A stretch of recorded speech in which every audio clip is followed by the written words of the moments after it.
Hello student, myself DN Pathak, Senior Chemistry Faculty, मोसर education private limited Kota. आज अपन 1 Feb का 2023 जेई मेंस का इवनिंग शिफ्ट का पेपर डिस्कस करेंगे।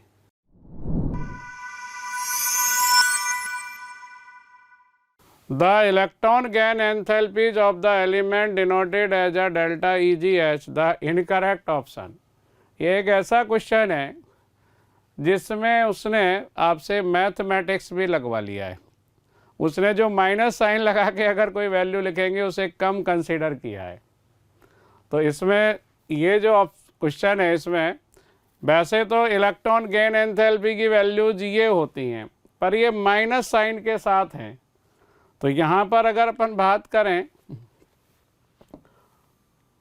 तो इसने आपसे मैथमेटिक्स भी लगवा लिया है। अपन ग्रुप 16 में देखें, अगर एनसीईआरटी की वैल्यूज़ हैं ये, ऑक्सीजन की गेन एंथैल्पी वैल्यू कितनी होती है किलोजूल पर मोल में, -142, सल्फर -200, उसके बाद सेलेनियम -195, टेल्यूरियम -190 और पोलोनियम -174। तो इन वैल्यू से अगर मैच करें तो जैसे टेल्यूरियम से पोलोनियम की ज़्यादा हो गई, भाई टेल्यूरियम की -190 है, ये -174 है, तो -174 बड़ा हो गया। ये देखें अगर सेलेनियम से सल्फर की कम हो गई, क्योंकि ये कितना है -200 है, -200 कम होगा तो ये इनकरेक्ट हो गया। इसी तरह क्लोरीन फ्लोरीन की देखें अगर ग्रुप 17 में, तो फ्लोरीन, क्लोरीन, ब्रोमीन और आयोडीन, इनकी गेन एंथैल्पी वैल्यू दी है जो एनसीईआरटी में है, वो -333, -348, -325 और -296। तो अगर माइनस साइन के साथ देखें तो तो फ्लोरीन की ज़्यादा हो गई, क्लोरीन की कम, तो ये करेक्ट हो गया। ऐसे ही आयोडीन और एस्टेटीन में, एस्टेटीन की और भी कम आएगी इससे, तो माइनस साइन के साथ देखेंगे तो एस्टेटीन की ज़्यादा हो जाएगी।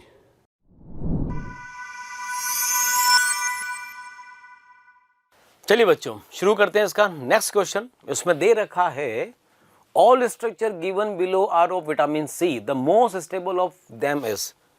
विटामिन सी के कई सारे स्ट्रक्चर यहाँ पर दे रखे हैं, हमें बताने इसमें से मोस्ट स्टेबल स्ट्रक्चर कौन सा है। तो इसमें याद रखिएगा, ये तो सेट क्वेश्चन है, थ्योरेटिकल क्वेश्चन है। विटामिन सी का जो मोस्ट स्टेबल स्ट्रक्चर होता है वो होता है option number first.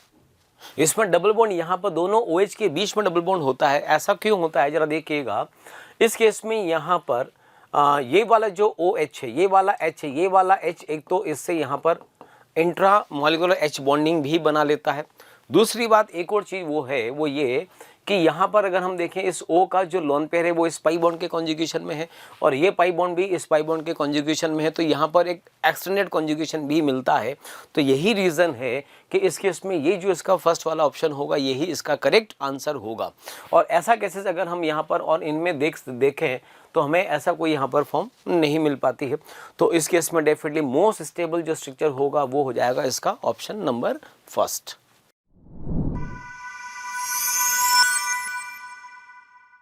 Now in this question in figure a straight line is given for Friendlich adsorption isotherm और ये लाइन आपको दी हुई है, स्ट्रेट लाइन की इक्वेशन की गिवन है y is equal to 3x plus 2.505। The value of 1/n and log k are respectively.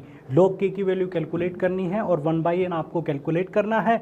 Equation आपको पता होना चाहिए। फ्रेंडलिच एडसॉर्प्शन आइसोथर्म के लिए हमने क्या स्टडी किया हुआ है वो कॉन्सेप्ट आपको पता है, तो ये क्वेश्चन बहुत ही आसान है क्योंकि इस तरह के क्वेश्चंस आप लोगों को एक्सरसाइजेज में ऑलरेडी देखने को मिल जाते हैं। तो यहाँ पर एक्सटेंट ऑफ एडसॉर्प्शन की क्या इक्वेशन होती है, x/m। x/m क्या होता है, extent of adsorption means x क्या होगा, मास ऑफ एडसॉर्बेट और स्मॉल m होगा मास ऑफ एडसॉर्बेंट। ये इज इक्वल टू Kp⁴ यहाँ पर K और N कांस्टेंट होंगे, P प्रेशर होगा। मींस हम स्टडी करते हैं कि एडसॉर्प्शन किन किन फैक्टर्स पर डिपेंड करता है। तो आप इफेक्ट ऑफ प्रेशर स्टडी करते हो और इफेक्टिव इफेक्ट ऑफ प्रेशर में आप स्टडी करते हो फ्रेंडलिच एडजॉर्प्शन आइसोथर्म को कि कांस्टेंट प्रेशर पर एक्सटेंट ऑफ एडजॉर्प्शन इस तरह से प्रेशर पर डिपेंड करता है। अब यहाँ पर ये जो ग्राफ दिया हुआ है वो आपको दिया हुआ है log x/m versus log p। सबसे पहले जिन प्रॉपर्टीज में आपको ग्राफ दिया हुआ उनकी इक्वेशन आपके पास होनी चाहिए, तो इसे आप लिख सकते हो लॉगरिथमिक फॉर्म में कन्वर्ट करोगे log x/m हो जाएगा, यहाँ पर log k हो जाएगा और इसमें लॉगरिथम लगाओगे तो 1/n को हम आगे शिफ्ट कर सकते हैं, 1/n log p आपको मिल जाएगा। और यहाँ पर आप देख सकते हो कि y एक्सिस पर कौन होगा log x/m, तो log x/m को हम y से रिप्लेस कर देते हैं। x एक्सिस पर कौन है log p को x से रिप्लेस कर देते हैं और रिमेनिंग टर्म आपके पास होगी log k प्लस 1/nx। अब आप इसे गिवन इक्वेशन से कंपेयर कर लीजिए, k और 1/n दोनों की वैल्यू आपको मिलेगी, तो आप इसे गिवन इक्वेशन से कंपेयर करेंगे। यहाँ पर इंटरसेप्ट कितना है 2.505, तो यही किसकी वैल्यू होनी चाहिए log k की वैल्यू होनी चाहिए। x का मल्टीपल यानी कि स्लोप जो कि यहाँ पर 3 है और यहाँ पर कितना है 1/n, it means 1/n should be 3 and log k should be 2.505। तो यहाँ पर आप देख सकते हो ऑप्शन 4 में आप देख सकते हो कि 1/n की वैल्यू 3 है और log k कितना है 2.505 है। तो देखते हैं इस क्वेश्चन का आंसर। यहाँ पर आप देख सकते हो फोर्थ ऑप्शन जो हमने सेलेक्ट किया था बिल्कुल सही है और उसका सॉल्यूशन भी आप देख सकते हो, वही इक्वेशन हमने यूज में ली है जिसे हम फर्दर लॉगरिथमिक फॉर्म में कन्वर्ट कर सकते हैं और गिवन इक्वेशन से कंपेयर करके हम बता सकते हैं कि log k क्या होगा और 1/n क्या होगा।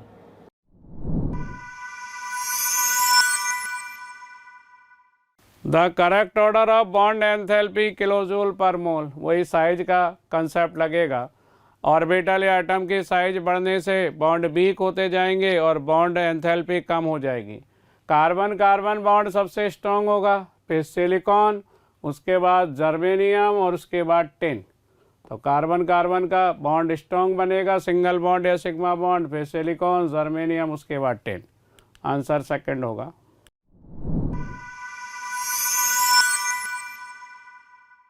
Now in this question given below are two statements, one is labeled as assertion and the other is labeled as reason, means assertion reason based question है। आपको एक स्टेटमेंट दिया हुआ है, उसका एक रीजन भी दिया हुआ, आपको आइडेंटिफाई करना है कि असर्शन और रीजन सही है या गलत है। मींस ये डिफरेंट कॉन्सेप्ट के क्वेश्चन आप देख सकते हो, एक अलग पैटर्न के क्वेश्चन जेईई मेंस में देखने को मिले हैं। कॉलम मैचिंग टाइप के क्वेश्चन पूछे गए हैं, असर्शन रीजन टाइप के क्वेश्चन पूछे गए हैं, जिनमें थोड़ा सा अप्रोच करना डिफिकल्ट हो जाता है क्योंकि हमारा अगर थ्योरेटिकल पार्ट वीक है तो इस तरह के क्वेश्चन हमें थोड़े से टफ लगते हैं, ठीक है। Otherwise formula based question generally पूछे जाते हैं जिन्हें अटेम्प्ट करना हमारे लिए आसान होता है। तो यहाँ पर असर्शन में आपको दिया हुआ है an aqueous solution of KOH when used for volumetric analysis, के लिए हम KOH का एक्वस सॉल्यूशन यूज में ले रहे हैं। It's concentration should be checked before the use. जब भी हम वॉल्यूमेट्रिक एनालिसिस करें KOH को अगर आप टाइट्रेशन में यूज में ले रहे हो तो आपको इसे यूज में लेने से पहले इसकी कॉन्सेंट्रेशन को चेक कर लेना है। तो ऐसा क्यों करना पड़ता है, इसकी कॉन्सेंट्रेशन को रीचेक क्यों करना पड़ता है, तो यहां पर आपको दिया हुआ है on aging KOH solution adsorbs atmospheric CO2। यहाँ पर दिया हुआ है कि अगर आप इसे कुछ टाइम के लिए रख देंगे तो जो KOH सॉल्यूशन होगा वो एटमॉस्फेयर में अवेलेबल कार्बन डाइऑक्साइड यानी कि CO2 को एब्जॉर्ब कर लेता है। क्या ये रीज़न बिल्कुल सही है? हाँ, ये रीज़न बिल्कुल सही है क्योंकि हमें ये पता है कि KOH की प्रॉपर्टी होती है KOH एटमॉस्फेयर से CO2 को एब्जॉर्ब करता है और अगर KOH CO2 को एब्जॉर्ब करेगा तो इससे सॉल्यूशन में जो KOH की कॉन्सेंट्रेशन है वो अफेक्ट होगी। तो यहाँ पर हम देख सकते हैं कि असर्शन भी सही है, उसका रीज़न भी करेक्ट है और रीज़न जो है वो करेक्ट एक्सप्लेनेशन है। मींस यहां पर हम जाएंगे ऑप्शन 3 के साथ। तो देखते हैं इस क्वेश्चन का सॉल्यूशन। यहां पर आप देख सकते हो option 3 will be correct in this question.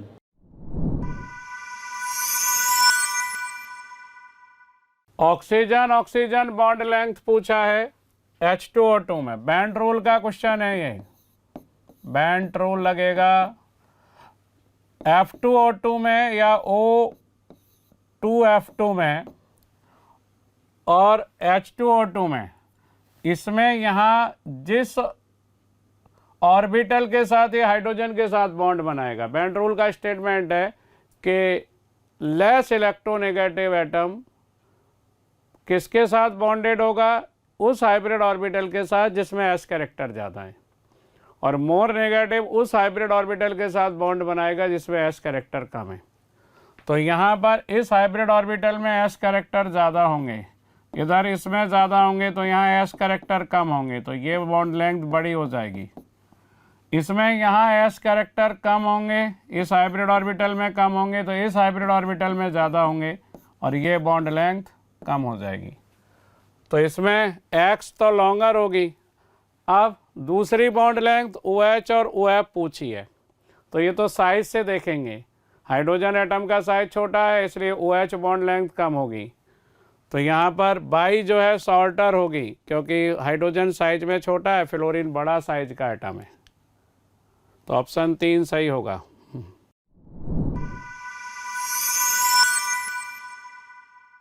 Given below are two statement, 1 is 11, इसमें दिया है copper +2 in water is more stable than copper +1। बिल्कुल करेक्ट है, एनसीईआरटी में साफ लिखा हुआ है। डी ब्लॉक में आप देखेंगे ऑक्सीडेशन स्टेट वाले कंटेंट में तो आपको दिख जाएगा। कॉपर +2 वाटर में ज़्यादा है। अब enthalpy of hydration for copper +2 is much less than that of copper plus. ये थोड़ा सा ऐसे ही अपने को स्टेटमेंट लग रहा है कि ये कम क्यों है, पर इन्होंने यहाँ भी मैथमेटिक्स लगवा लिया आपसे। कॉपर +2 की नेगेटिव हाइड्रेशन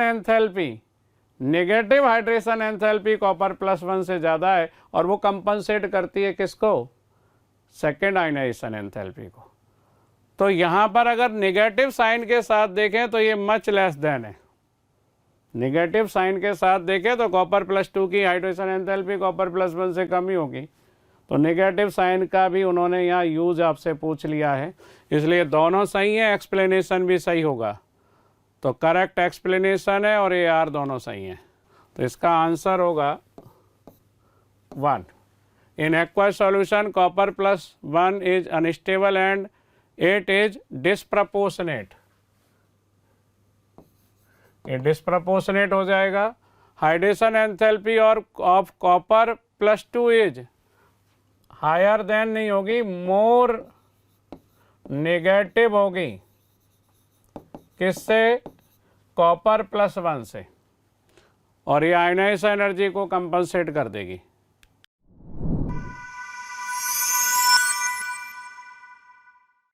चलिए बच्चों शुरू करते हैं। नेक्स्ट क्वेश्चन दे रखा है, इसमें एक हमें कंपाउंड दे रखा है यहाँ पर एरोमेटिक बेंजीन गिवन है, और एक ये वाला कंपाउंड दे रखा है methylene cyclohexane.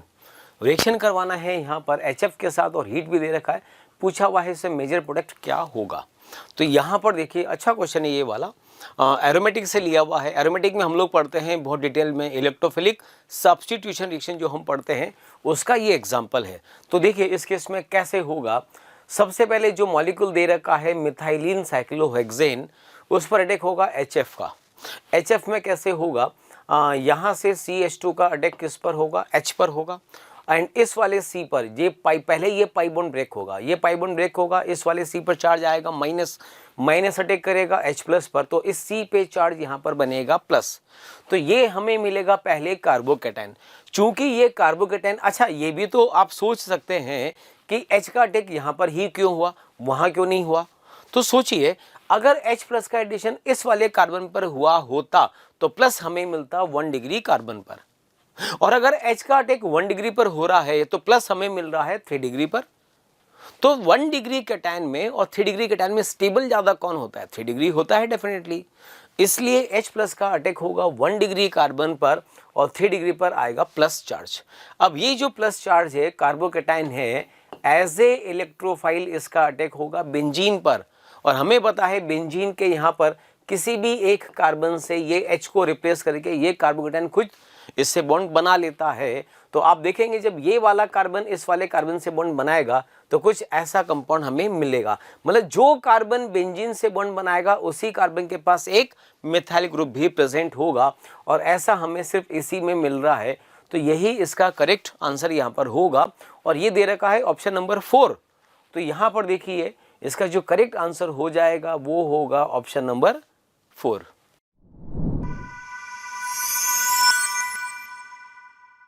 The complex cation which has 2 isomers. देखो इसमें ये NO2 एम्बीडेंटेड लिगेंड है, ये दोनों एटम के द्वारा बॉन्डिंग कर लेगा, नाइट्रोजन का भी ऑक्सीजन, तो 2 आइसोमर बनेंगे। इनका तो 2 आइसोमर बन ही नहीं सकता, इसका भी 2 आइसोमर नहीं बनेगा, इसका भी 2 आइसोमर नहीं बनेगा। आंसर फर्स्ट होगा।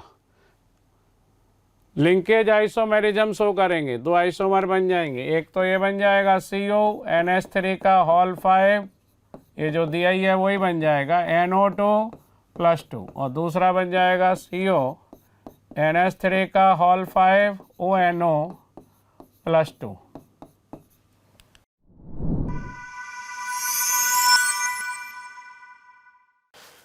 चलिए बच्चों शुरू करते हैं। नेक्स्ट क्वेश्चन दे रखा है, अल्काइल हैलाइड से लिया हुआ ये क्वेश्चन है, बड़ा अच्छा क्वेश्चन है ये वाला। The graph which represent the following reaction is, तो इसमें देखिए यहाँ पर हमें दे रखा है this is triphenyl methyl chloride. इसका रिएक्शन हमने करवाया OH- से और ये कंपाउंड दे रखा है। अब बताना है कि इस रिएक्शन के लिए ये कौन सा ग्राफ इसको मैच करेगा। तो यहाँ पर हमें ये समझना है इस केस में, पहली बात तो ये जो क्वेश्चन है ये सिंगल चॉइस क्वेश्चन है, पहले तो हमें ये समझना चाहिए, ठीक है ना। डेफिनेटली सिंगल चॉइस क्वेश्चन है तो आंसर तो कोई 2 में से एक होगा। बस ये समझना है कि ये जो रिएक्शन है इस रिएक्शन का टाइप क्या होगा, SN1 ले या SN2 ले। क्योंकि अगर SN2 लिया, अब चूंकि यहाँ पर OH- दे रखा है, अगर मैं इसको SN2 बोलता हूँ तो यहाँ पर ये जो 3 डिग्री हैलाइड है, इस 3 डिग्री हैलाइड की अगर हम बात करें तो 3 डिग्री हैलाइड SN2 तो शो करता ही नहीं है। 3 डिग्री हैलाइड तो SN2 शो करता ही नहीं है। और यहाँ पर अगर ये SN2 नहीं शो करेगा तो क्या शो करेगा, SN1। कैसे SN1 शो करेगा, पहले यहाँ से Cl लीव करेगा, इस C पे चार्ज प्लस आएगा और वो प्लस चार्ज 3 बेंजीन यहाँ पर गिवन है, तीनों बेंजीन के कॉन्जुगेशन में होगा। तो सोचिए जब ये कैटायन बन रहा है, ये कैटायन स्टेबल कैटायन है, तो उसके बाद उस पर एक OH का होगा, से ये कंपाउंड बनेगा। तो कुल मिलाकर ये हुआ कि रिएक्शन यहाँ पर SN2 तो नहीं होगा, रिएक्शन यहाँ पर SN1 के थ्रू होगा। और SN1 में होता क्या है, SN1 में पहले लिविंग ग्रुप लीव करेगा, देन उसके बाद नेक्स्ट स्टेप में न्यूक्लियोफाइल अटैक करता है, और RDS जो इसका होता है वो होता है फर्स्ट स्टेप, लिविंग ग्रुप का लीव होना। तो RDS में सिर्फ और सिर्फ यही मॉलिक्यूल पार्टिसिपेट करता है, ना कि OH-। तो डेफिनेटली जो रिएक्शन रेट होगा वो इस कंपाउंड की जो कंसंट्रेशन है उसके डायरेक्टली प्रोपोर्शनल होगा। यस और नो। तो डेफिनेटली इसका जो करेक्ट आंसर हो जाएगा वो हो जाएगा number 3।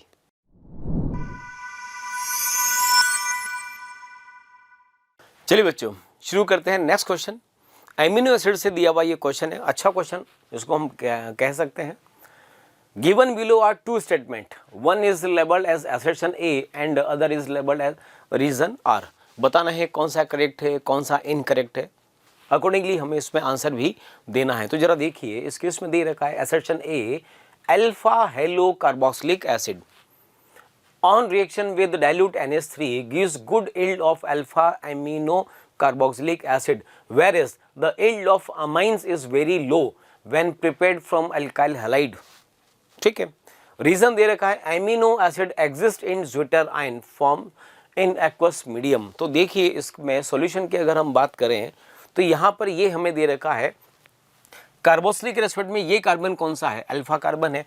This is alpha hello carboxylic acid का रिएक्शन अगर अमोनिया से करते हैं तो NH2 X को रिप्लेस करके यहाँ पर आ जाता है NH2, मतलब यहाँ से H लीव करता है और यहाँ से X लीव करेगा, माइनस HX लीव करेगा, से बनेगा अल्फा एमिनो एसिड।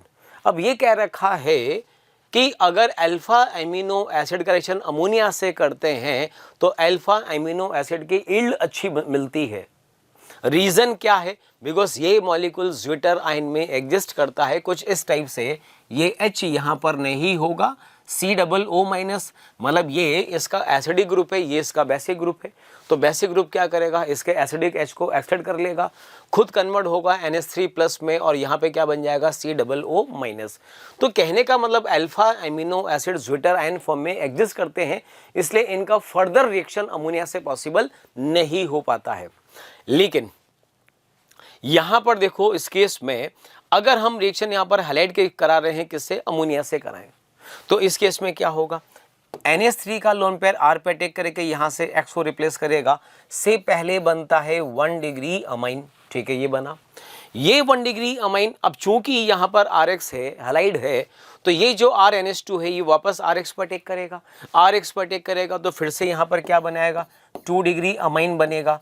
और 2 डिग्री अमाइन भी RX जो होगा उससे रिएक्शन करेंगे 3 डिग्री अमाइन, और लास्ट में बनता है क्वाटरनरी सॉल्ट। तो कहने का मतलब अगर सिंपल एमीन की बात करें तो सिंपल एमीन में तो इसमें 1 डिग्री 2 डिग्री 3 डिग्री और क्वाटरनरी सॉल्ट सभी का मिक्सचर बनता है। चूंकि मिक्सचर बन रहा है तो इस केस में यहाँ पर इसकी यील्ड ओवरऑल क्या हो जाती है, कम। लेकिन चूंकि अल्फा एमिनो एसिड है, ज़्विटर-एन फॉर्म में एग्जिस्ट करता है, इसलिए इसका फर्दर रिएक्शन यहाँ पर जो इसके इसमें अमोनिया होता है उनसे इसका फर्दर रिएक्शन पॉसिबल नहीं हो पाता है। तो कहने का मतलब जो इसमें यहाँ पर असर्शन ए दे रखा है वो भी करेक्ट है, रीज़न जो दे रखा है वो भी करेक्ट है, और वो उसका सही एक्सप्लेनेशन भी है। तो इसका जो करेक्ट आंसर यहाँ पर हो जाएगा वो होगा option number first.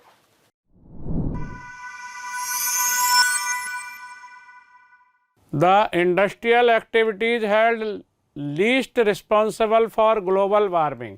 Global warming के लिए कौन सबसे कम रिस्पॉन्सिबल इंडस्ट्रीज है? तो भाई यूरिया क्या करेगा? यूरिया कैसे ग्लोबल वार्मिंग करेगा? सॉलिड है, कोई गैस ये प्रोड्यूस करता नहीं है एयर में जिससे वहाँ पर कोई ग्लोबल वार्मिंग के लिए रिस्पॉन्सिबल हो। बाकी सारे ग्लोबल वार्मिंग के लिए रिस्पॉन्सिबल हैं।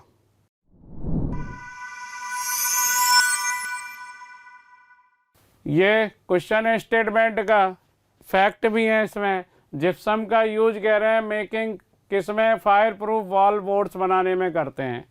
यूज है इसका, याद ही करना पड़ेगा।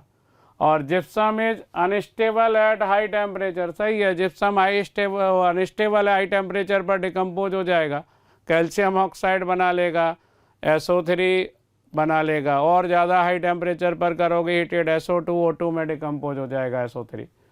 तो दोनों स्टेटमेंट करेक्ट है, पर एक्सप्लेनेशन तो करेक्ट है ही नहीं, क्योंकि इसका कोई लेना देना थोड़ी है अनस्टेबल होने से यूज़ का। तो बोथ आर करेक्ट, पर एक्सप्लेनेशन करेक्ट नहीं होगा।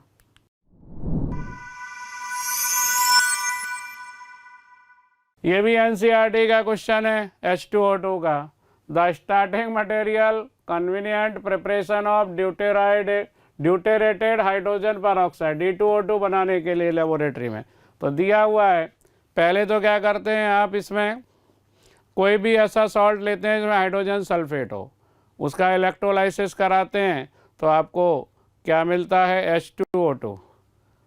और H2O2 बनाना चाहें तो वाटर की रिएक्शन करा देते हैं, आपको मिलता है इस तरह का कोई प्रोडक्ट मिलता है। पहले कौन सा प्रोडक्ट मिलता है, HSO4- का इलेक्ट्रोलाइसिस कराने से ये परऑक्सी डाइसल्फ्यूरिक एसिड, इसका अगर हाइड्रोलाइसिस करा देते हो वाटर के साथ तो H2O2 मिल जाता है, और अगर D2O के साथ करा दोगे इसका तो आपको D2O2 मिल जाएगा।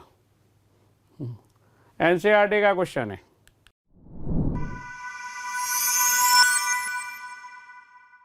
Now you can see this interesting question जो कि पूछा गया है केमिकल इक्विलिब्रियम से। और केमिकल इक्विलिब्रियम में इस तरह के क्वेश्चंस की प्रैक्टिस आप काफ़ी सारे इस तरह के क्वेश्चंस करते हो, काफ़ी प्रैक्टिस करते हो, जिनमें आपको इक्विलिब्रियम दिया हुआ होता है और आपको पता करना होता है कि किन कंडीशन पर ये इक्विलिब्रियम फॉरवर्ड शिफ्ट होगा और किन कंडीशंस पर बैकवर्ड शिफ्ट होगा। तो यहाँ पर दिया हुआ है the effect of addition of helium gas, means हम यहाँ पर इस इक्विलिब्रियम में इस कंटेनर में हीलियम गैस ऐड कर रहे हैं जो कि एक इनर्ट गैस है, to the following reaction in equilibrium state is, और इक्विलिब्रियम आपको दिया हुआ है। भाई सिंपल सा क्वेश्चन है कि इनर्ट गैस का एडिशन है, तो सबसे पहले तो रिकॉल करते हैं कि केमिकल इक्विलिब्रियम में एडिशन ऑफ इनर्ट गैस से इक्विलिब्रियम पर क्या अफेक्ट आता है। तो हमने ये स्टडी किया हुआ है कि अगर इक्विलिब्रियम पर इनर्ट गैस को ऐड किया जाता है, if you are adding inert gas at equilibrium then equilibrium will get disturb. लेकिन इक्विलिब्रियम शिफ्ट होगा या नहीं होगा ये दो कंडीशन पर डिपेंड करता है। अगर प्रोसेस कांस्टेंट वॉल्यूम पर है, आपने वॉल्यूम को नहीं बदलने दिया, अगर आप कांस्टेंट वॉल्यूम पर इनर्ट गैस का एडिशन कर रहे हैं तो इक्विलिब्रियम में कोई शिफ्टिंग नहीं होगी। जबकि इनर्ट गैस का एडिशन अगर आप कांस्टेंट प्रेशर पर कर रहे हैं, अगर आप इनर्ट गैस का एडिशन कांस्टेंट प्रेशर पर आप इनर्ट गैस को ऐड कर रहे हैं तो इक्विलिब्रियम किस तरफ शिफ्ट होगा, जिधर ज़्यादा मोल्स बनेंगे। इस बात को ध्यान से समझिएगा, अगर आप कांस्टेंट प्रेशर पर इनर्ट गैस को ऐड कर रहे हैं तो इक्विलिब्रियम उस ओर शिफ्ट होगा जिधर आपको ज़्यादा मोल्स मिल रहे हैं, कांस्टेंट वॉल्यूम पर इक्विलिब्रियम की शिफ्टिंग नहीं होगी। तो चलिए ट्राई करते हैं इस क्वेश्चन को। फर्स्ट स्टेटमेंट दिया हुआ है helium will deactivate PCl5 and reaction will stop, ऐसा बिल्कुल नहीं होगा। सेकंड स्टेटमेंट देखते हैं the equilibrium will shift in the forward direction, भाई हीलियम रिएक्ट करेगा ही नहीं ना, तो कोई रिएक्शन तो यहाँ पर होगी नहीं, तो फर्स्ट स्टेटमेंट तो यहाँ पर इनकरेक्ट हुआ। सेकंड है the equilibrium will shift in the forward direction, more of Cl2 and PCl3 gases will be produced. Equilibrium forward direction में शिफ्ट होगा, PCl3 बनेगा, Cl2 बनेगा। ऑब्वियस सी बात है भाई, अगर फॉरवर्ड शिफ्ट होगा तो PCl3 और Cl2 का प्रोडक्शन बढ़ेगा। लेकिन ऐसा कब हो सकता है? ऐसा तब हो सकता है जब आप इसे ऐड कर रहे हो एट कांस्टेंट प्रेशर। अगर हमने इसे कांस्टेंट प्रेशर पर ऐड किया है तो ये स्टेटमेंट हमारे लिए सही स्टेटमेंट होगा। कांस्टेंट प्रेशर पर इनर्ट गैस का एडिशन करेंगे तो इक्विलिब्रियम फॉरवर्ड शिफ्ट होगा, Cl2 और PCl3 प्रोड्यूस होगा। थर्ड स्टेटमेंट दिया हुआ है the equilibrium will go backward due to the separation of dissociation of PCl5। देखो बैकवर्ड जाने का तो चांस ही नहीं है, दो पॉसिबिलिटी है जिनमें से सेकंड पॉसिबिलिटी हमने ली है, तो बैकवर्ड शिफ्टिंग तो नहीं होगी। लास्ट स्टेटमेंट दिया हुआ addition of helium gas will not affect the equilibrium, ये वाला स्टेटमेंट भी सही हो सकता है, लेकिन ये कब सही हो सकता है? जब आपको दिया जाए at constant volume.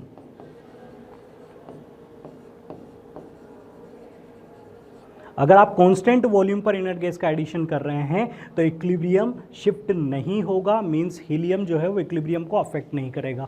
It means यहाँ पर सेकंड एंड फोर्थ दोनों ऑप्शन करेक्ट होने चाहिए, बट देखते हैं जो आंसर एनटीए ने दिया है, एनटीए ने इसमें सेकंड ऑप्शन को करेक्ट कंसिडर किया है, बट एक्चुअल में अगर ऑब्जर्व किया जाए तो दोनों केसेस के अकॉर्डिंग यहाँ पर ऑप्शन 2 भी सही होना चाहिए और ऑप्शन 4 भी करेक्ट होना चाहिए, बट आंसर की के अकॉर्डिंग हमें आंसर जो मिला हुआ है वो है आंसर 2।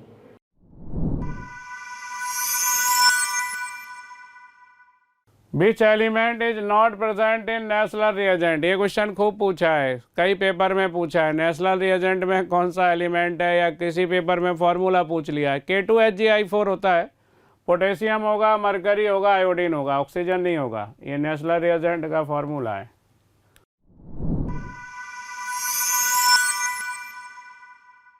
चलिए बच्चों शुरू करते हैं। नेक्स्ट क्वेश्चन दे रखा है, काफी अच्छा क्वेश्चन है, ये बहुत बढ़िया क्वेश्चन दिया है।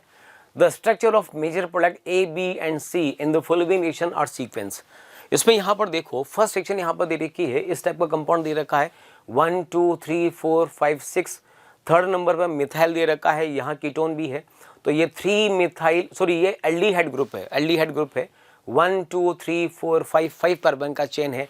दिस इज 2 मिथाइल पेंटेनल का रिएक्शन पहले करा रखा है सोडियम बाइसल्फाइड से, देन डाइल्यूट HCl से दे रखा है, उसके बाद NaCN और फिर H2O दे रखा है, से कह रखा है कि इससे बनेगा प्रोडक्ट A।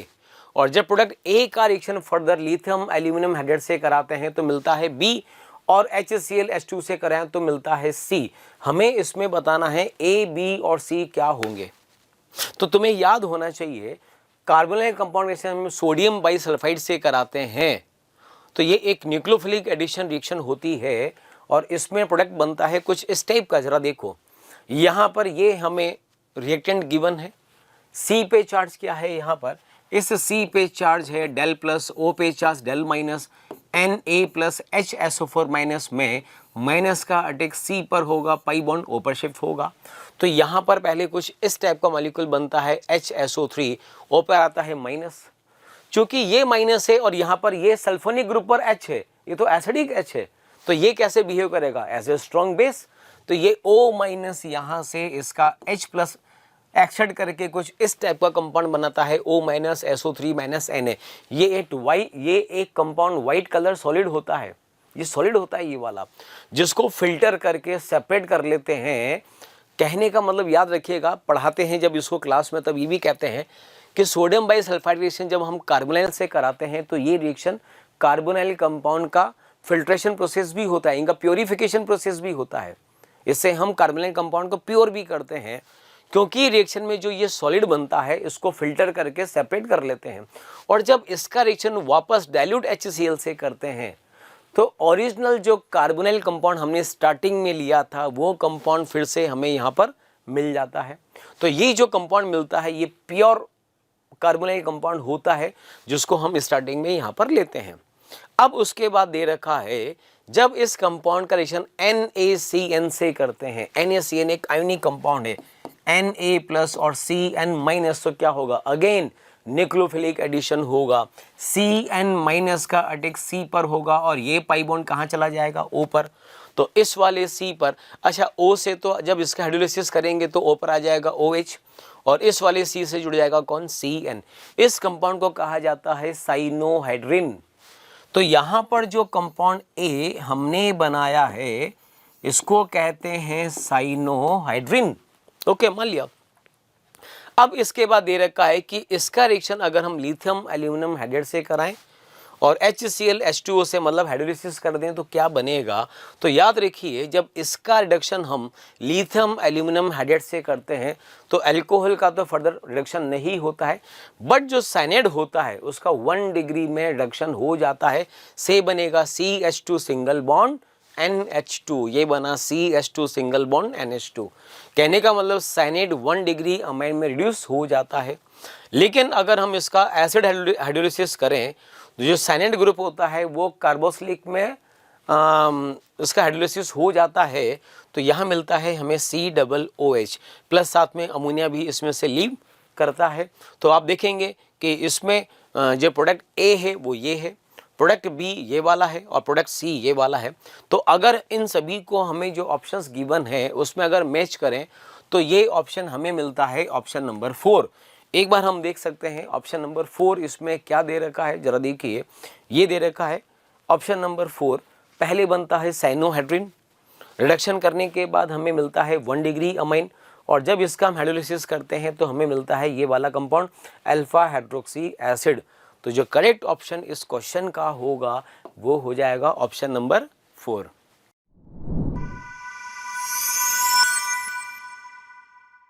चलिए बच्चों शुरू करते हैं। नेक्स्ट क्वेश्चन दे रखा है इसमें इन अ रिएक्शन, हमें यहाँ पर ये कंपाउंड दे रखा है, इसमें देखिए ये कंपाउंड दे रखा है, दिस इज सैलिसिलिक एसिड।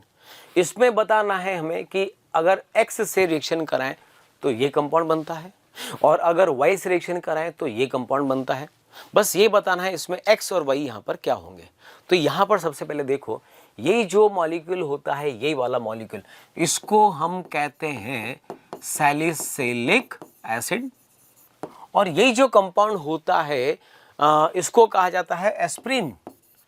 आप देख सकते हैं यहाँ पर, और हमें ये पता होना चाहिए जब सैलिसिलिक एसिड का रिएक्शन हम किससे करें कि एस्प्रिन बनता है, तो ये तो बहुत फेमस रिएक्शन है, इंपॉर्टेंट रिएक्शन भी हम कहते हैं। इसका रिएक्शन हम कराते हैं एसिटिक एनहाइड्राइड से, याद रखिए। तो इसके अंदर जो ऑप्शन X होगा, X यहाँ पर होगा एसिटिक एनहाइड्राइड। इस केस में क्या होगा, यहाँ से इसका एसिटाइल ग्रुप और इसका जो हाइड्रोक्सी ग्रुप है इनके बीच में एस्टरिफिकेशन रिएक्शन होता है, से यहाँ पर बनता है एस्टर ग्रुप और COOH as it is unchanged रहता है, इसको कहते हैं एस्प्रिन। इसके बाद अगर सैलिसिलिक एसिड की रिएक्शन हम किससे कराएं कि ये कंपाउंड बने, अब आप देख रहे हैं इसमें hydroxy group as it is है लेकिन जो कार्बोक्सिलिक ग्रुप है वो एस्टर में कन्वर्ट हो रहा है। इसके लिए यहाँ पर काम में लिया जाता है मिथाइल अल्कोहल। ये भी बहुत इंपॉर्टेंट रिएक्शन होती है, क्लास में बताया भी जाता है। CH3OH की रिएक्शन जब इससे कराएंगे, ये लिखा CH3OH से, तो ये अल्कोहल कंपाउंड है। यहाँ पर कार्बोक्सिलिक से इसका क्या होगा, एस्टरिफिकेशन। देखो अगर एसिड डेरिवेटिव है तो हाइड्रोक्सी की रिएक्शन कराएंगे और अगर हाइड्रोक्सी कंपाउंड दे रखा है तो एसिड से रिएक्शन करवाएंगे, ये रहा एसिड। तो यहाँ पर होता है एस्टरिफिकेशन और ये जो कंपाउंड बनता है इसको बोलते हैं ऑयल ऑफ विंटर ग्रीन। ये एसेंस होता है, एसेंस जो कई सारे जैसे हम जो खाने पीने की चीज़ें होती है उसमें इसको हम ऐड करते हैं एज ए फ्रेग्रेंस। तो कहने का मतलब कुल मिलाकर जो X और Y यहाँ पर हमें मिल रहा है वो मिल रहा है acetic anhydride in the presence of acidic medium and methyl alcohol in acidic medium. तो करेक्ट ऑप्शन इस क्वेश्चन का हो जाएगा ऑप्शन नंबर 4।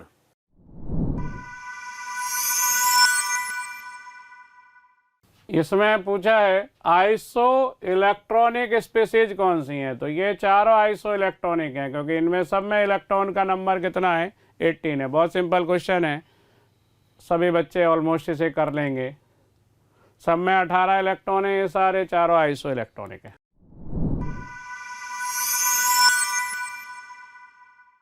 चलिए बच्चों शुरू करते हैं इसमें नेक्स्ट क्वेश्चन। यहाँ पर देखिए इस केस में स्टेटमेंट नंबर फर्स्ट हमें दे रखा है sulphanilic acid gives esterification test for carboxylic group.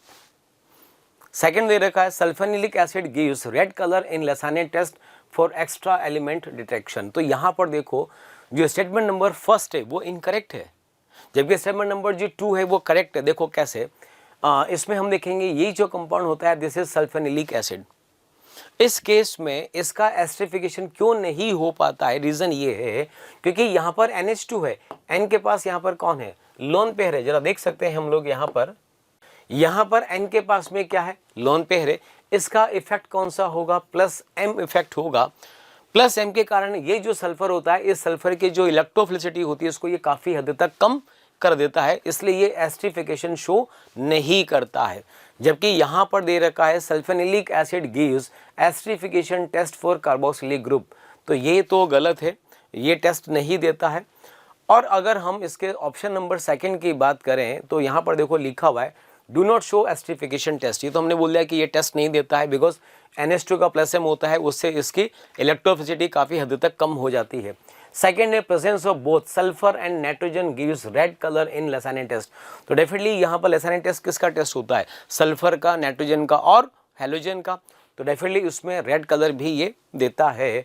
तो यहाँ पर हम देख सकते हैं जो स्टेटमेंट नंबर फर्स्ट है वो तो इनकरेक्ट है और ये वाला करेक्ट है।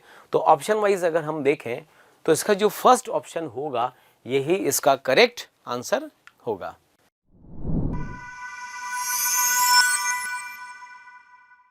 In this question, 0.3 gram of ethane undergoes combustion at 27 degrees Celsius in a bomb calorimeter, means thermochemistry bomb calorimeter से क्वेश्चन है जिसमें आपको दिया हुआ है कि जिस सब्सटेंस का आप कंबशन कर रहे हैं इथेन का और इसका मास दिया हुआ 0.3 ग्राम।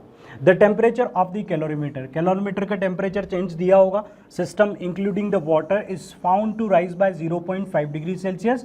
टेम्परेचर चेंज कितना है, 0.5 है।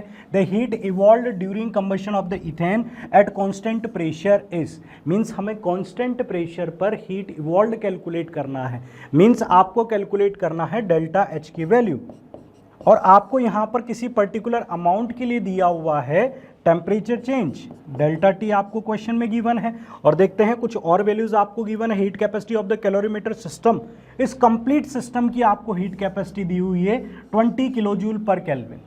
इस पूरे सिस्टम की आपको हीट कैपेसिटी कितनी दी हुई है, हीट कैपेसिटी दी हुई है 20 किलो जूल पर केल्विन। साथ में आपको यहाँ पर दिया हुआ ये आइडियल गैस है, एटॉमिक मास आपको दिए हुए हैं और गैस कांस्टेंट R की वैल्यू भी इस क्वेश्चन में गिवन है।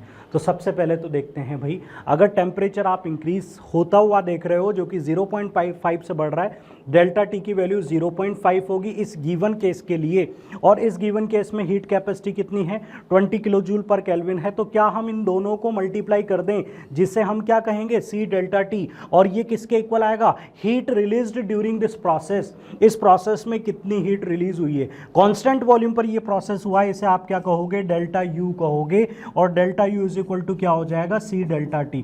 थोड़ा इन यूनिट्स को भी गौर कीजिए भाई, इसकी यूनिट डेल्टा T की यूनिट केल्विन है, किलो जूल पर केल्विन है, तो इन्हें मल्टीप्लाई करोगे तो ये आपको मिलेगा किलो जूल में। तो ये किसके लिए मिला, ये delta U internal energy change जो आपने कैलकुलेट किया है, ये हीट रिलीज हो रही है फॉर 0.3 ग्राम। तो 0.3 ग्राम के लिए इतनी हीट रिलीज होती है एट कांस्टेंट वॉल्यूम, लेकिन हमें कैलकुलेट करना है एट कांस्टेंट प्रेशर। तो बहुत ही आसान होगा इसे कैलकुलेट करना, क्योंकि आप लोग जानते हैं कि अगर डेल्टा U आपको पता चल जाए तो डेल्टा H निकालने के लिए delta H is equal to delta U plus delta NG/RT, ये रिलेशन आप यहाँ पर अप्लाई कर सकते हो। तो डेल्टा U आप कैलकुलेट करेंगे, यहाँ पर पुट करेंगे, लेकिन इस चीज़ का जरूर ध्यान रखिएगा कि डेल्टा U हमें 0.3 ग्राम के लिए दिया हुआ है, तो पहले हम डेल्टा U पर मोल के लिए कैलकुलेट करेंगे, क्योंकि आप देख सकते हो कि एंथैल्पी चेंज जो आपको निकालना है वो पर मोल के लिए निकालना है। तो क्यों ना हम सारा डेटा पर मोल के लिए लिए, सारा डेटा 1 मोल के लिए लें, तो डेल्टा U भी हम 1 मोल के लिए लेंगे और डेल्टा NG/RT भी 1 मोल के लिए लेंगे, और जो वैल्यू आपको मिलेगी वो डेल्टा H की वैल्यू होगी। तो देखते हैं इसका स्टेप बाय स्टेप सॉल्यूशन। तो यहाँ पर आप देख सकते हो कि डेल्टा U हमने कैलकुलेट किया, डेल्टा U की value C delta T specific heat capacity आपको क्वेश्चन में दी हुई थी 20, और डेल्टा T की वैल्यू कितनी होगी 0.5, यहाँ पर एक करेक्शन कीजिएगा। टेम्परेचर चेंज आपको क्वेश्चन में कितना दिया हुआ है, क्वेश्चन में टेम्परेचर चेंज 0.5 डिग्री सेल्सियस दिया हुआ है, तो डेल्टा टी की वैल्यू हम कितनी लेंगे 0.5, और इसे आप मल्टीप्लाई करोगे तो ये 10 आ जाएगा, 10 किलो जूल। लेकिन ये किसके लिए, 0.3 ग्राम के लिए। 0.3 ग्राम इथेन का मोलिकुलर मास 30 होता है, इतने मोल्स के लिए हीट कितना रिलीज हो रहा है, 10 हीट रिलीज हो रहा है, तो साइन आप माइनस में लेंगे, तो -10 किलो जूल यहाँ पर रिलीज हो रही है, तो 1 मोल के लिए कितना रिलीज होगा, 10 × 30/0.3, और इसे आप सॉल्व करेंगे तो आपको वैल्यू मिलेगी 1000 किलो जूल। ये किसके लिए मिला है, पर मोल के लिए। तो पर मोल के लिए कितनी हीट रिलीज हो रही है, 1000 किलो जूल पर मोल। माइनस साइन इंडिकेट कर रहा है कि हीट यहाँ पर रिलीज हो रही है, तो इतना आपने डेल्टा यू कैलकुलेट किया, जिससे डायरेक्टली हमने यहाँ पर पुट कर दिया। अब हमें कैलकुलेट करना है कि डेल्टा एन की वैल्यू क्या होगी, तो इसमें भी ध्यान रखिएगा, पर मोल इथेन के कंबशन के लिए आप ये इक्वेशन लिख चुके हो, ठीक है। बैलेंस इक्वेशन आपको लिखनी है। कंबशन की इक्वेशन में प्रोडक्ट क्या होते हैं, CO2 एंड वाटर, हाइड्रोकार्बन का आप कंबशन कर रहे हैं। डेल्टा एनजी आप कैलकुलेट करें, डेल्टा एनजी का मतलब क्या होता है, sum of the coefficient of gaseous product minus sum of the coefficient of gaseous reactant. यहाँ पर प्रोडक्ट में गैस कौन है, CO2, जिसका कोफिशिएंट 2 है। रिएक्टेंट साइड में गैसेस दोनों हैं, एक का कोफिशिएंट 1 है और एक का 7/2 है, तो sum of the coefficient of gaseous reactant 1 + 7/2, 2 से सेपरेट किया, ये वैल्यू आपको कितनी मिल रही है, -5/2, जो कि डेल्टा एन की वैल्यू होगी, जो कि हमने डायरेक्टली यहाँ पर पुट कर दिया है। आर आपको क्वेश्चन में दिया हुआ है, टेम्परेचर 27 डिग्री सेल्सियस है, जिसे 300 केल्विन लिखा जा सकता है, लेकिन ये वैल्यू आपको मिलेगी जूल में। तो इसे किलो जूल में रखने के लिए 10⁻³ से हमने मल्टीप्लाई किया, क्योंकि हमने 1000 किस में लिया हुआ है, किलो जूल में लिया हुआ है। इसे आप फर्दर सॉल्व करेंगे तो ये वैल्यू आपको मिलेगी 1006 के आसपास, क्योंकि हमें नियरेस्ट इंटीजर में आंसर देना है, तो हमारा आंसर होगा 1006 किलो जूल पर मोल। तो इस क्वेश्चन में कांस्टेंट प्रेशर पर जो हीट रिलीज होगी वो होगी 1006।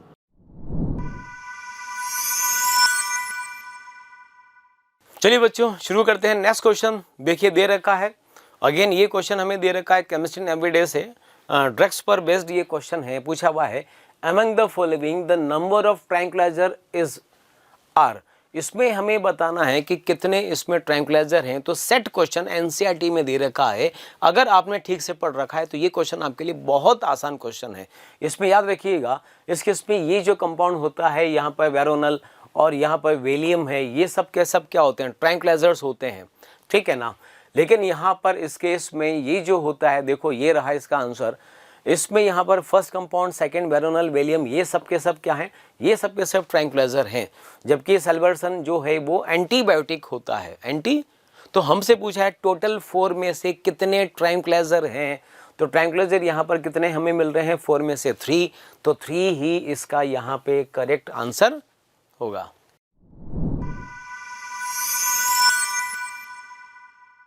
Among following compound the number of those present in copper matte, NCERT में दिया है कि कॉपर मैटे में क्या क्या होता है, Cu2S होता है एंड FeS होता है, NCERT में ये दिया हुआ है। तो इन दोनों में से अपने पास अगर देखें तो ऑप्शन में केवल एक ही है, तो अपना आंसर कितना होना चाहिए इसका, ओनली 1 आंसर होगा इसका। और एनटीए ने इसका आंसर 3 दिया है, क्योंकि कॉपर मैटे में एनसीईआरटी में साफ लिखा है Cu2 और FeS होता है, Cu2 और FeO नहीं होता।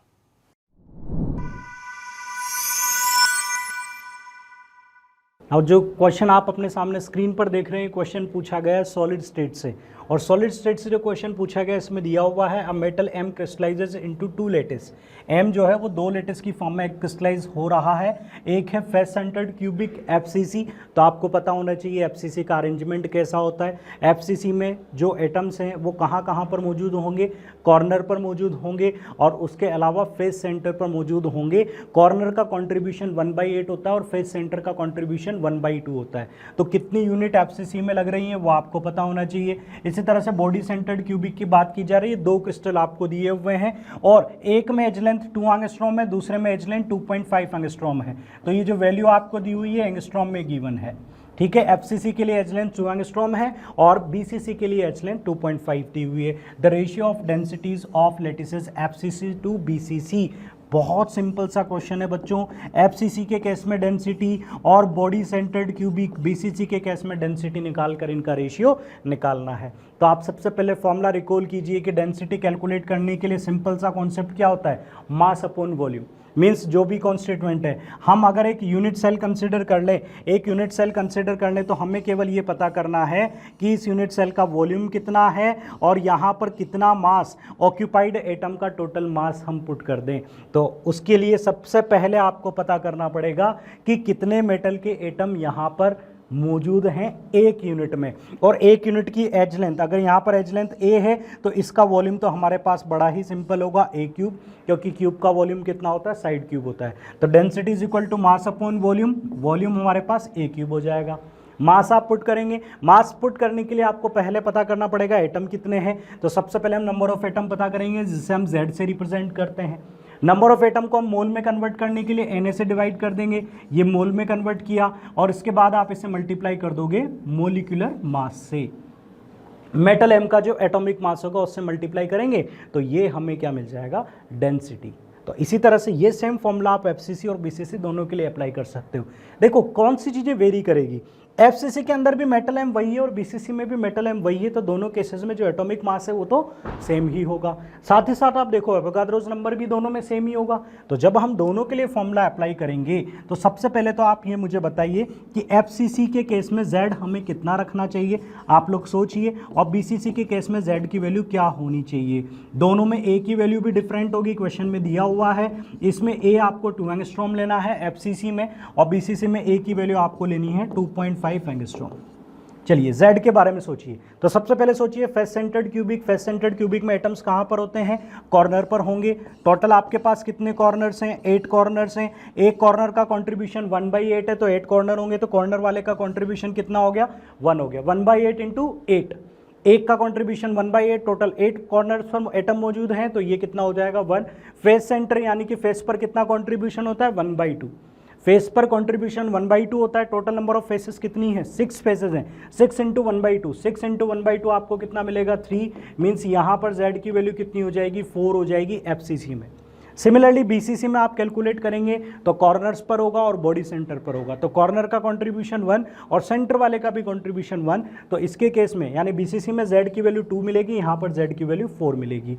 तो आप दोनों डेंसिटीज को डिवाइड करें, अल्टीमेटली M और Na कट जाएगा, तो ये आपके पास रिजल्ट क्या बनेगा, Z/A³ फॉर FCC और Z/A³ फॉर BCC। आपको यूनिट्स को भी चेंज नहीं करना है क्योंकि आपको डेंसिटी का रेशियो बताना है, तो Z और A की वैल्यू डायरेक्टली पुट करके आप डेंसिटी रेशियो बता सकते हैं। तो देखिए इस क्वेश्चन को इसी तरह से हमने सॉल्व किया है। ये आपके पास फॉर्मूला होगा डायरेक्टली जिससे आप अप्लाई कर सकते हैं।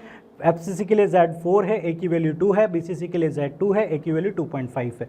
इसे कंप्लीटली सॉल्व करेंगे, वैल्यू आपको मिलेगी 3.90, जिसे नियरेस्ट इंटीजर में लिखा जा सकता है 4।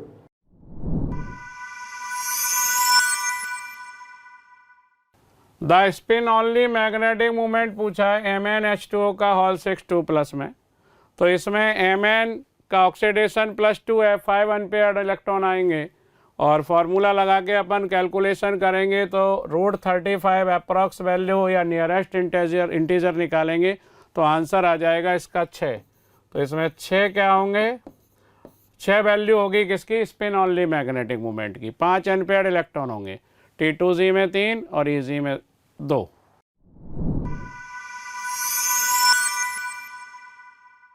Now in this question 1 × 10⁻⁻5 molar AgNO3 is added to 1 liter saturated solution of AgBr।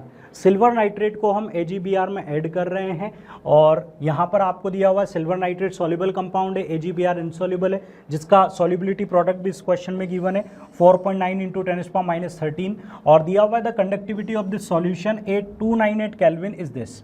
हमें इस सॉल्यूशन की कंडक्टिविटी कैलकुलेट करनी है। इस सॉल्यूशन की मतलब कि सिल्वर नाइट्रेट रखा हुआ है आपके पास, ठीक है, सिल्वर नाइट्रेट सॉल्यूशन है और इसके साथ में मौजूद है AgBr। तो आपको ये पता होना चाहिए कि सिल्वर नाइट्रेट डिसोशिएट होगा तो वहाँ पर आपके पास जो आयंस होंगे, सिल्वर आयन भी होंगे, नाइट्रेट भी होंगे, और AgBr में भी Ag+ भी डिसोशिएट होगा और Br- भी होगा। लेकिन हम जानते हैं कि AgNO3 के प्रेजेंस में AgBr से बनने वाला Ag+ जो है वो नेग्लिजिबल होगा।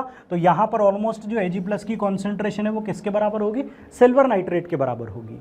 तो देखिए बच्चों, आपको अगर सारे आयंस की कॉन्सेंट्रेशन पता चल जाए तो हम हर एक आयन की कंडक्टिविटी निकालकर उन्हें ऐड कर देंगे, तो हमें यहाँ पर इस सॉल्यूशन की कंडक्टिविटी पता चल जाएगी। तो सबसे पहले तो आपको ये पता होना चाहिए कि यहाँ पर जो सॉल्यूशन की कंडक्टिविटी है वो किसके इक्वल होगी, सिल्वर आयन की कंडक्टिविटी प्लस नाइट्रेट आयन की कंडक्टिविटी प्लस ब्रोमाइड आयन की कंडक्टिविटी। और कंडक्टिविटी हम कैसे कैलकुलेट करेंगे, आपको क्वेश्चन में सबकी मोलर कंडक्टेंस गिवन है, सबकी मोलर कंडक्टेंस गिवन है और मोलर कंडक्टेंस से हम कंडक्टिविटी कैलकुलेट कर सकते हैं। इसके लिए आप कौन सा फॉर्मूला अप्लाई करेंगे, molar conductance is equal to K × 1000 upon concentration molarity. तो हमें कॉन्सेंट्रेशन अगर पता चल जाए, देखो मोलर कंडक्टेंस हर एक आयन की आपको ऑलरेडी गिवन है, तो मोलर कंडक्टेंस गिवन है, अगर कॉन्सेंट्रेशन आपको पता चल जाए तो आप कॉन्सेंट्रेशन को पुट करेंगे और आपको पता चलेगा conductivity of that particular ion. तो ये कॉन्सेप्ट हम इस क्वेश्चन में अप्लाई करने वाले हैं, जो मैं आपको बता चुका हूं। अब सबसे पहले हमें पता करना होगा कि हर एक आयन की कॉन्सेंट्रेशन क्या है, क्योंकि तभी तो हम कंडक्टिविटी निकाल पाएंगे। तो देखिए भाई, तो कॉन्सेंट्रेशन पता करने के लिए यहाँ पर आपको AgBr का Ksp दिया हुआ है। तो Ksp का कॉन्सेप्ट क्या होता है भाई, Ksp of AgBr is equal to solubility, यानी कि concentration of Ag+ and concentration of Br-। जैसा कि मैं पहले ही बोल चुका हूं कि यहाँ पर Ag+ AgBr से भी बन रहा है, सिल्वर नाइट्रेट से बन रहा है। सिल्वर नाइट्रेट स्ट्रॉन्ग इलेक्ट्रोलाइट है जिसकी कॉन्सेंट्रेशन कितनी है, 10⁻⁻5 है और हमने 1 लीटर लिया है। ये 10⁻⁵ है, तो ये भी कितना होगा 10⁻⁵, और ये भी कितना होगा 10⁻⁵। ठीक है। और देखो इस क्वेश्चन की लैंग्वेज में एक गड़बड़ हम ये भी देख सकते हैं कि यहाँ पर ये मेंशन नहीं किया है कि इसे AgBr के 1 लीटर सॉल्यूशन में हम ऐड कर रहे हैं, लेकिन कितना सिल्वर नाइट्रेट आप ऐड कर रहे हो। देखो क्वेश्चन में सिल्वर नाइट्रेट की केवल आपको मोलरिटी दी है, लेकिन ये नहीं बताया गया है कि सिल्वर नाइट्रेट का कितना वॉल्यूम आप ऐड कर रहे हो। ठीक है, क्योंकि सिल्वर नाइट्रेट का वॉल्यूम अगर दिया जाएगा तो फिर तो हमारे क्वेश्चंस के जो डेटा हैं वो उस अकॉर्डिंग मॉडिफाई हो जाएंगे। तो एक हम बोल सकते हैं कि इस क्वेश्चन में इस डेटा की कमी है, बट देखते हैं कि इस क्वेश्चन को हम जो गिवन डेटा है उसके अकॉर्डिंग किस तरह से अप्रोच कर पा रहे हैं। तो Ag+ आयन हमें दोनों तरह से मिल रहे हैं। यहाँ पर ये स्ट्रॉन्ग इलेक्ट्रोलाइट है, AgBr से बनने वाले Ag+ की कॉन्सेंट्रेशन नेग्लिजिबल है, तो क्यों ना हम बोल दें कि Ag+ की कॉन्सेंट्रेशन हमारे पास 10⁻⁻5 है। Ksp क्वेश्चन में दिया हुआ है 4.9 × 10⁻13, तो क्या हम इससे सॉल्व करके Br- की कॉन्सेंट्रेशन पता कर सकते हैं। तो देखिए भाई, ब्रोमाइड आयन की कॉन्सेंट्रेशन आपको मिल चुकी है। ब्रोमाइड आयन की कॉन्सेंट्रेशन कितनी हो जाएगी 4.9 × 10⁻⁸ मोलर। सिल्वर आयन की कॉन्सेंट्रेशन हम पहले डिसाइड कर चुके हैं, सिल्वर आयन की कॉन्सेंट्रेशन हमने कितनी कंसिडर कर ली है 10⁻⁻5 कंसिडर कर लिया है। अब कौन बचा है, नाइट्रेट आयन। ऑब्वियसली बात है, ये 10⁻⁻5 है, नाइट्रेट भी कितना होगा 10⁻⁻5 होगा। अब सबकी कॉन्सेंट्रेशन आपको पता है तो आप सबकी कंडक्टिविटी कैलकुलेट कर सकते हैं। तो देखिए इस क्वेश्चन का सॉल्यूशन इसी तरह से इसे सॉल्व किया गया है। सिल्वर आयन की कॉन्सेंट्रेशन 10⁻⁻5, नाइट्रेट इतना ही होगा। Br- हम Ksp से निकालेंगे जो कि आपको 4.9 × 10⁻8 मिल जाएगा। अब हमने हर एक आयन के लिए कंडक्टिविटी इस फॉर्मूला से कैलकुलेट कर लिया है। पहले सिल्वर आयन के लिए कैलकुलेट किया जो कि इतना मिलता है, इसके बाद आप ब्रोमाइड आयन के लिए कैलकुलेट करते हो, वैल्यू इतनी मिलती है। नाइट्रेट आयन के लिए इतना मिलता है, सबको ऐड कर देते हैं तो फाइनल रिजल्ट आपको मिलता है 13039.2 × 10⁻8। लेकिन आप जब इसकी आंसर की देखेंगे तो उसमें जो आंसर दिया हुआ है, देखो 10⁻8 के मल्टीपल में हमें आंसर देना है, और 10⁻8 के मल्टीपल में वैल्यू आपको मिल रही है ये। देखो पहली बात तो इस क्वेश्चन में नहीं दिया गया कि सिल्वर नाइट्रेट का वॉल्यूम कितना ले रहे हो, ठीक है, वो एक बड़ी मिस्टेक है। उसके बाद हम देखते हैं कि यहाँ पर जो सॉल्यूशन है वो भी हमारा ऑफिशियल आंसर की से डिफरेंट है। इट मीन्स यहाँ पर जो ऑफिशियल आंसर की में जो आंसर दिया हुआ था वो आंसर चेंज होना चाहिए था, बट जो अपडेटेड आंसर की मिली है उसमें भी आंसर एनटीए ने 14 ही कंसिडर किया है, लेकिन इसका जो सही आंसर है वो होना चाहिए 13039.2 × 10⁻8 siemens metre inverse.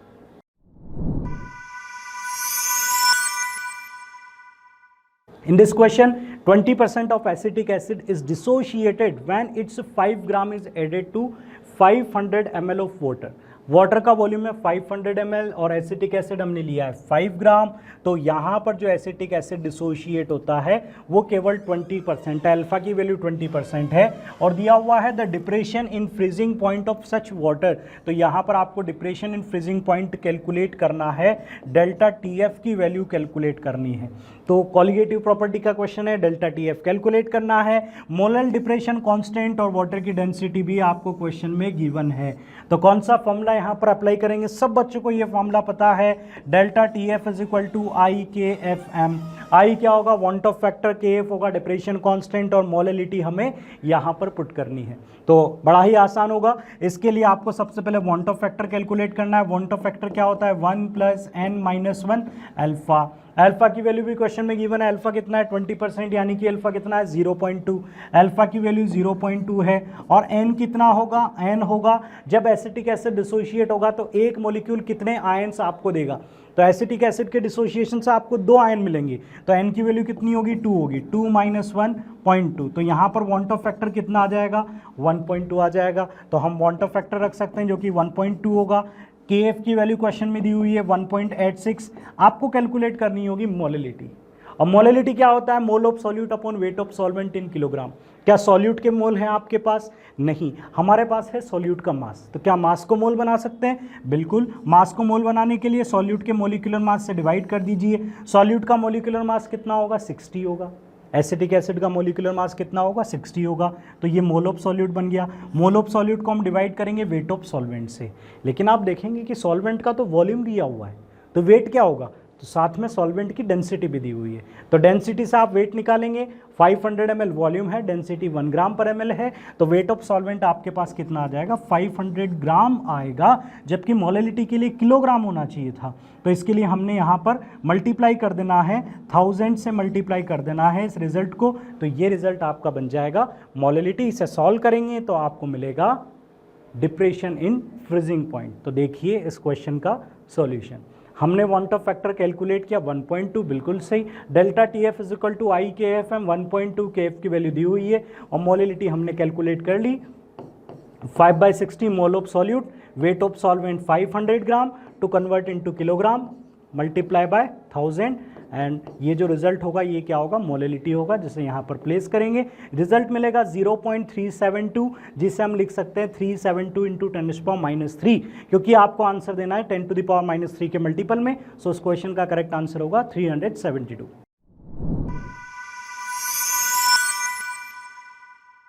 A converts into B. The above reaction is of zero order. आपको साफ बोल दिया है कि जीरो ऑर्डर रिएक्शन है। Half life of this reaction is 50 minute. The time taken for the concentration of A to reduce to 1/4 of this initial value. अगर ये initial value से 1/4 हो जाए, यानी कि 3/4 कंज्यूम हो जाए, तो इसमें कितना टाइम लगेगा वो टाइम हमें कैलकुलेट करना है। साथ में इसका हाफ लाइफ भी आपको दिया हुआ है। जीरो ऑर्डर रिएक्शन है, केमिकल काइनेटिक्स का सिंपल क्वेश्चन है। वैसे ज़्यादातर क्वेश्चन जो पूछे गए हैं वो फर्स्ट ऑर्डर से पूछे गए हैं, लेकिन यहाँ पर आप देख सकते हो कि जीरो ऑर्डर का भी एक क्वेश्चन हमसे पूछा गया है। इस बार जो JEE मेन हुआ है फर्स्ट अटेम्प्ट के क्वेश्चंस, जो फर्स्ट अटेम्प्ट के सारे शिफ्ट के पेपर्स हैं उनके बेसिस पर मैं बोल रहा हूँ आप लोगों से कि ज़्यादातर क्वेश्चन फर्स्ट ऑर्डर के हैं, बट देख सकते हो कि जीरो ऑर्डर से भी एक क्वेश्चन पूछा गया है। यहाँ पर हाफ लाइफ आपको गिवन है, T हाफ कितना होगा, 50 मिनट होगा जीरो ऑर्डर के लिए। तो क्या आपको जीरो ऑर्डर के लिए हाफ लाइफ का फॉर्मूला पता है? जीरो ऑर्डर के लिए हाफ लाइफ का फॉर्मूला क्या होगा, NO/2K। अगर हम इनिशियल कॉन्सेंट्रेशन A मान लें या 1 भी ले सकते हो तो 1/2K। क्या हम इससे K कैलकुलेट कर सकते हैं? तो यहाँ से आप K कैलकुलेट करोगे तो K आपको, K means rate constant, A/2 × 50, ये आपको मिल जाएगा A/100, ये आपको मिलेगा रेट कॉन्स्टेंट। तो रेट कांस्टेंट अगर हमें पता चल जाए तो हम टाइम बता सकते हैं 3/4 कंजप्शन के लिए। तो जीरो ऑर्डर के लिए इंटीग्रेटेड रेट लो क्या होता है, initial concentration minus T time concentration is equal to KT, is equal to KT। K आपको पता है, T आपको कैलकुलेट करना है, और आप चाहते हो कि वो रिड्यूस कितना हो जाए, अपनी वैल्यू से 1/4 हो जाए। तो शुरुआत में वो कितना था, A था, और A से अगर 1/4 होगा तो कितना बचेगा आपके पास, A/4 बचेगा, 3/4 कंज्यूम हो चुका है, इज इक्वल टू KT। क्या यहाँ पर हम k की वैल्यू रखकर t कैलकुलेट कर सकते हैं? जैसे आप k की वैल्यू a/100 रखोगे तो a कैंसिल आउट हो जाएगा, तो इसे फर्दर सॉल्व करोगे तो ये वैल्यू आपको मिलेगी 3a/4 is equal to kt। इसे आप फर्दर सॉल्व करोगे, ये मिलेगा 3a/4, k की वैल्यू आपके पास है a/100 इंटू t। अब सॉल्व कीजिए, a की वैल्यू आपको कितनी मिलती है, इसे आप फर्दर सॉल्व करेंगे तो ये कैंसिल आउट हो जाएगा, t की वैल्यू a कैंसिल आउट हो जाएगा, टाइम जो है वो आएगा 75 मिनट। मीन्स 75 मिनट में ये अपनी वैल्यू से 1/4 हो जाएगा। अदरवाइज आप डायरेक्ट फॉर्मूला भी स्टडी करते हो जीरो ऑर्डर के लिए। जीरो ऑर्डर के लिए हमारे पास डायरेक्ट रिलेशन भी होते हैं कि t3/2 यानी कि t3/4, और ये वाला जो फॉर्मूला आप स्टडी करते हो मैं लिख देता हूँ स्क्रीन पर, t3/4 इज इक्वल टू कितना होता है 3/2 t½ होता है। एटलीस्ट अगर 1/4 तक हम बचाना है, मीन्स 3/4 कंजप्शन है, तो उसके लिए t3/4 या t75% का रिलेशन ये होता है। इसमें भी आप डायरेक्टली वैल्यू रख सकते थे, t½ 50 है, इसे सॉल्व करोगे तब भी आपका आंसर आएगा 75 मिनट। अगर आपको ये रिलेशन डायरेक्टली पता है तो आप इससे जाएं, अदरवाइज हम स्टेप बाय स्टेप भी इस क्वेश्चन को कर सकते थे। तो देख लीजिए, इस क्वेश्चन का जो करेक्ट आंसर है वो 75 है। हमने उसी तरह से सॉल्व किया, t½ की मदद से हमने पहले k कैलकुलेट किया। इनिशियल वैल्यू a ले सकते हो, 1 ले सकते हो, कोई दिक्कत नहीं है। इसी तरह से 75 कंप्लीशन के लिए हमने वही इक्वेशन लगाई, जीरो ऑर्डर का इंटीग्रेटेड रेट लो, और इसी की मदद से टाइम कैलकुलेट किया, आंसर मिला 75 minute.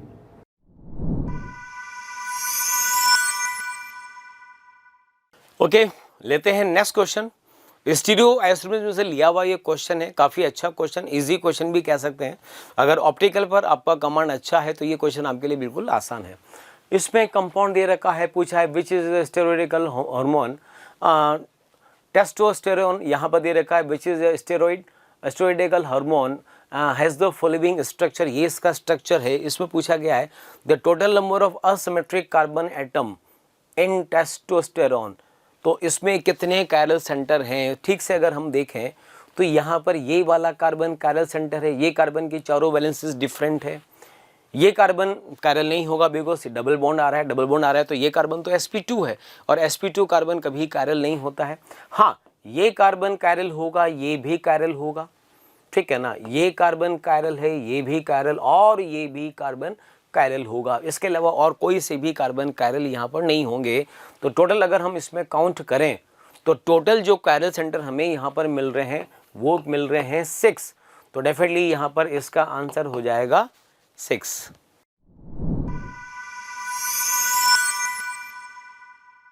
The molality of 10% volume by volume solution of dibromine solution in CCl4, solute है डाइब्रोमीन यानी कि Br2, और ये डिजॉल्व है कार्बन टेट्राक्लोराइड में, और इसकी मोलैलिटी आपको दी हुई है x, और आपको आंसर देना है कि मोलैलिटी में जो 10⁻⁻2 के मल्टीपल में नंबर मिलेगा वही हमारा आंसर होगा। तो ये भी एक सिंपल सा क्वेश्चन है, आपको वॉल्यूम बाय वॉल्यूम परसेंटेज दिया हुआ है, साथ ही साथ आपको कुछ और भी इंफॉर्मेशन गिवन है। डाइब्रोमीन का मोलिकुलर मास 160 लेना है, ब्रोमीन की डेंसिटी दी हुई है, और आपको डेंसिटी दी हुई है CCl4 की। तो सबसे पहले तो आपको वॉल्यूम बाय वॉल्यूम दिया हुआ है 10%, तो इसे हम किस तरह से लिख सकते हैं, इसका मीनिंग क्या होगा, इसका मीनिंग ये होगा 10 ml solute is present in 100 ml of solvent, sorry 100 ml of solution. Solution कितना होगा 100 ml, और उसमें सॉल्यूट 10 ml हो, तो वॉल्यूम बाय वॉल्यूम परसेंटेज कितना मिलता है 10% मिलता है। तो 10% को हम इस तरह से एक्सपेंड कर सकते हैं, फिर तो ये क्वेश्चन आसान होगा। अब देखिए इसकी डेंसिटी आपको पता है, सॉल्यूट की डेंसिटी कितनी दी हुई है 3.2 ग्राम पर ml, तो वॉल्यूम कितना है 10 ml है, तो इस डेंसिटी और वॉल्यूम की मदद से सॉल्यूट का मास आ जाएगा 3.2 ग्राम। ये वॉल्यूम किसका है, सॉल्यूशन का है, जबकि डेंसिटी आपको किसकी दी हुई है, सॉल्वेंट की दी हुई है। तो क्या हम सॉल्वेंट का वॉल्यूम बता सकते हैं, तो वॉल्यूम ऑफ सॉल्वेंट कितना होगा, सॉल्यूशन में से आप सॉल्यूट को माइनस कर दीजिए, 100 - 10 यानी कि 90 ml हमारे पास क्या होगा, सॉल्वेंट होगा। 90 ml CCl4 होगा जिसकी डेंसिटी है 1.6, तो 90 ml को अगर आप 1.6 से मल्टीप्लाई करोगे तो इसका भी मास आ जाएगा 90 × 1.6 ग्राम। ये किसका मास होगा, सॉल्वेंट का मास होगा। अब आप मोलैलिटी कैलकुलेट कर सकते हैं, मोलैलिटी के लिए हम 3.2 ग्राम को बनाएंगे मोल, और डिवाइड करेंगे वेट ऑफ सॉल्वेंट को किलोग्राम में कन्वर्ट करके इससे डिवाइड करेंगे, तो रिजल्ट क्या होगा, मोलैलिटी होगा। आई होप आप लोगों को सारी स्टेप क्लियर हो गई है। तो देखिए इसका सॉल्यूशन 10 ml इन 90 ml सॉल्वेंट, सॉल्यूट का मास हो जाएगा वॉल्यूम इंटू डेंसिटी 32 ग्राम, सॉल्वेंट का मास हो जाएगा, सॉल्यूट का मास 32 ग्राम, सॉल्वेंट का मास हो जाएगा वॉल्यूम इंटू डेंसिटी 90 इंटू 1.6 ग्राम। मोलिलिटी के लिए हमने क्या कॉन्सेप्ट लगाया, मोल ऑफ सॉल्यूट, सॉल्यूट के मोल कितने हो जाएंगे 32, वेट है 160, मोलिकुलर वेट है, ये क्या होगा मोल ऑफ सॉल्यूट, और इसे डिवाइड कर देंगे वॉल्यूम ऑफ सॉल्वेंट से, सॉरी मास ऑफ सॉल्वेंट से। सॉल्वेंट का मास कितना है 90 इंटू 1.6 ग्राम है, किलोग्राम के लिए आप यहाँ पर 1000 लगाएंगे। इससे सॉल्व कर रहे हैं तो इसे सॉल्व करने पर मोलिलिटी हमें कितना मिल रहा है 1.388 मिल रहा है, जिसे आप 10⁻² के मल्टीपल में करेंगे ये रिजल्ट आएगा, और इसे नियरेस्ट इंटीजर में लेंगे तो वैल्यू कितनी आएगी 139। सो इस क्वेश्चन का करेक्ट आंसर होगा 139।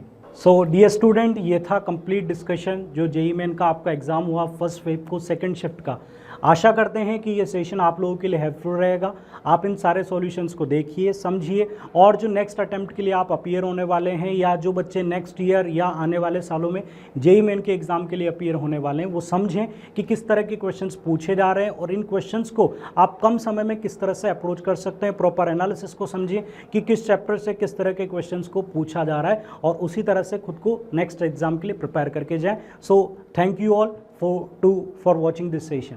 आशा करता हूं हमारे टॉप एजुकेटर का यह लेक्चर आपको पसंद आया होगा। अगर पसंद आया है तो वीडियो को लाइक करिए, चैनल को सब्सक्राइब करिए और शेयर भी करिए, क्योंकि ज्ञान बांटने से बढ़ता है और सही बताऊं तो पुण्य भी मिलता है। मुझे सुनने के लिए बहुत बहुत धन्यवाद। Thank you.